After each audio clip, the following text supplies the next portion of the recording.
attractive in a dress. All right.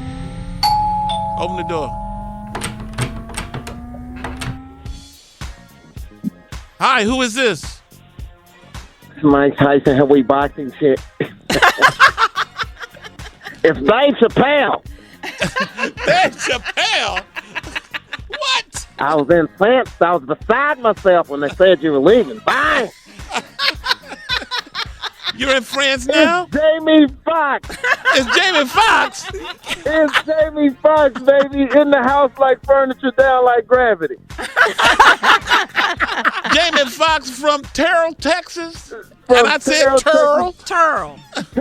Terrell with the California curl, not to be confused with the Jerry curl. This is how far we go back, past 25 years. I mean, we go back when he was just in Terrell, Texas. When I was absolutely in Terrell, Texas. People don't understand this.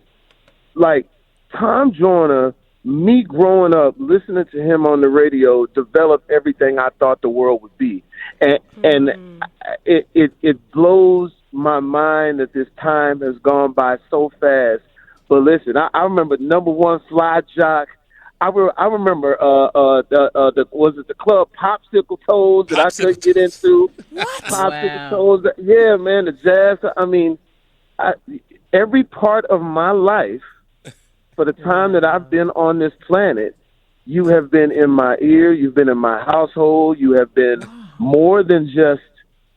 I don't think you understand. For me, it's really personal. You've been more than just the person who's on the radio. You really developed everything about my culture, about how once I got into the business, how to make sure I stayed in the right lane, in the sense if that makes sense. I always had in the back of my mind, no matter what I did in this business or on this planet, what would you think about it? You know, and you had this energy of not just a person who would bring us entertainment, but also who would, you know, sort of metaphorically wink his eye and say, hey, make sure you're doing the right thing. And then anytime, you know, I had an opportunity to be, you know, in your presence, especially when we was on the ship, you know, tearing it down. Oh, my God, yes. Yeah. And you've always been humble, and you're a superstar. I mean, hey, listen, he is. Because the thing is this: I'm a Texas boy. Yeah. Who, like I said, man, we turned on that radio, man, and heard your voice, man. It meant something back then. It means something today, and it will forever mean something to me for the rest of my life. I just want to let you know that. I have seen you work a crowd. As I saw you last week when you came to Story. I was there. Yeah. You was the Story? I was there. You went to every table but mine. You were all even upstairs. He worked.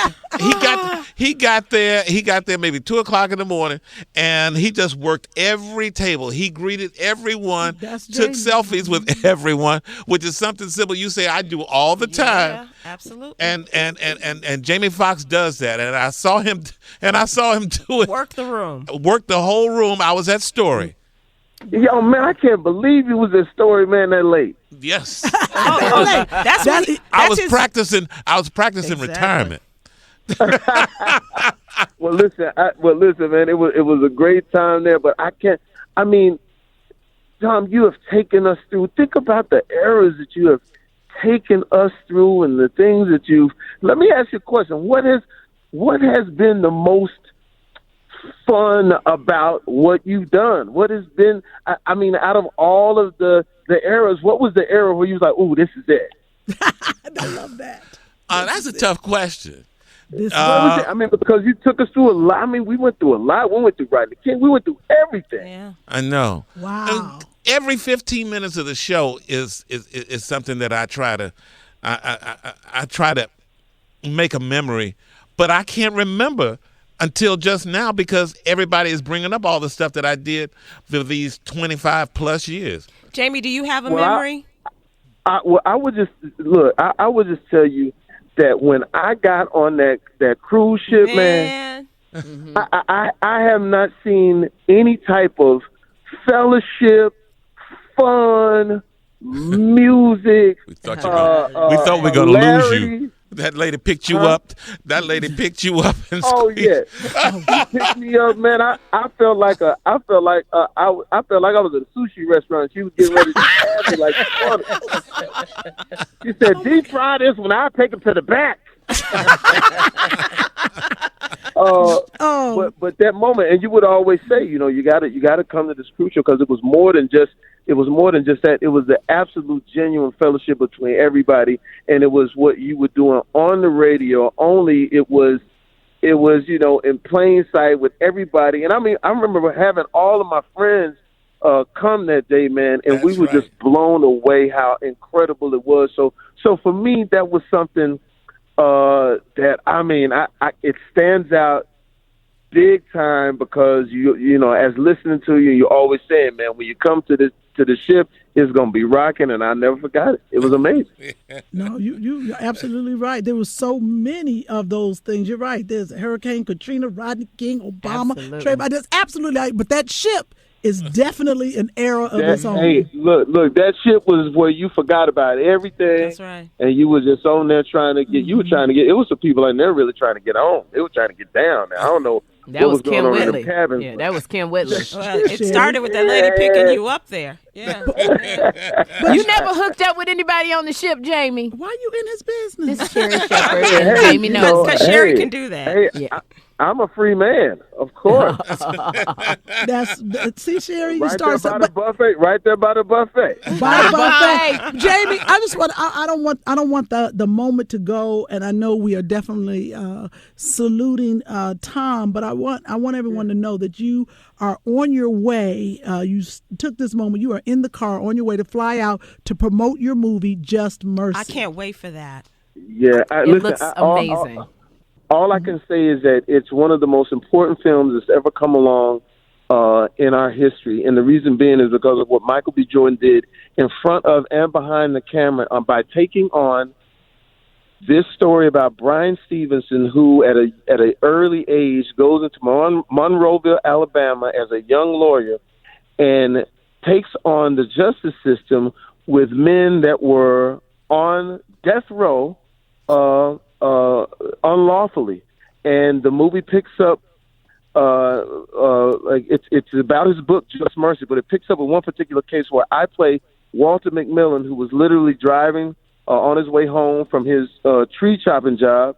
The cops pull him over and tell him that he killed a lady in the next city that he had never been to.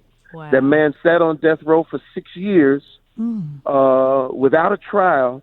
And here comes Brian Stevenson. Please go check him out, who's played wonderfully by Michael B. Jordan. And you see this beautiful two-hander of a movie where we see this man take on this system and sort of what you would call the belly of the beast, being down in the deep south, but he did it eloquently, as he does not only in the movie, but as he does every day. He's still doing these cases. And so I think, they were talking about it resonating in the community. And I think this is one of those ones where we not only get a chance to be entertained, but we get a chance to learn about a person who's absolutely amazing. And Brian Stevenson had a 13-minute standing ovation for TED Talks. Yeah. He had the Guinness Book of World Records. 13 minutes. And this man talks about the injustices in our system, and it is today. If you think about the situation that's going on in Texas, if you get a chance to hear him not only speak on his on his book tours or just go to EJI where that's his Equal Justice Initiative, you will understand that everything that we seem to think was yesteryear is happening right now. And is this a Christmas movie? It's Christmas Day, right, Jamie? It's Christmas Day, December 25th, and then January 10th, full release. And I can't say enough about these about Michael B. Jordan. But I hear Oscar. Oh man! What? Oh, he got to that airport. But I heard Oscar buzz around Jamie's name. A return to the Oscars. Yeah. Yep. I heard that we know how fantastic of an actor he is, but the love he has for Tom Joyner, I had no idea that y'all knew each other that long. He way was back. very emotional. I mean, he was. TJMS 25, this is beyond 25. TJMS 25 is the Tom Joyner Morning Show. But before the Tom Joyner Morning Show, before Fly Jocking, I knew Jamie from when I was on K104. And I used to do a set at this club called Popsicle Toes. Oh, that is the funniest thing I ever Jamie heard. was under 18. Jamie, you back with us? He had to sneak in the Yes, club. I'm here. I'm here with you. Oh, we just still talking about you. He had to sneak in the club because he wasn't old enough to. Popsicle listen, toe. Wait, listen. the Oscar. I want to get to. Are you gonna get an Oscar for this movie? How does he know? You're He going to knows. get a matching set?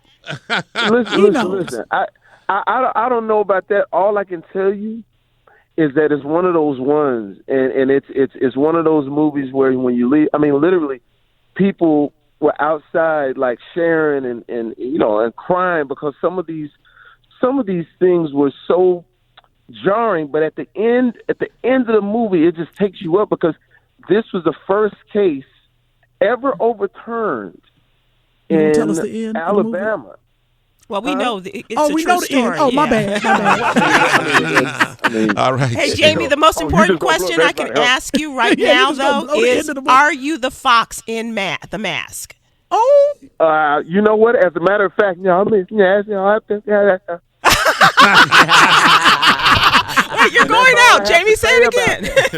you are so silly. We love you. We love you, Jamie. Love you. Hey, All right, man. Fly Jack, we love you, baby. I love you, Jamie. The one and only Jamie Foxx. Yeah, Jamie. my Visiting man. Tom Joyner. Now, what a surprise. That was a good Oprah one. and Jamie.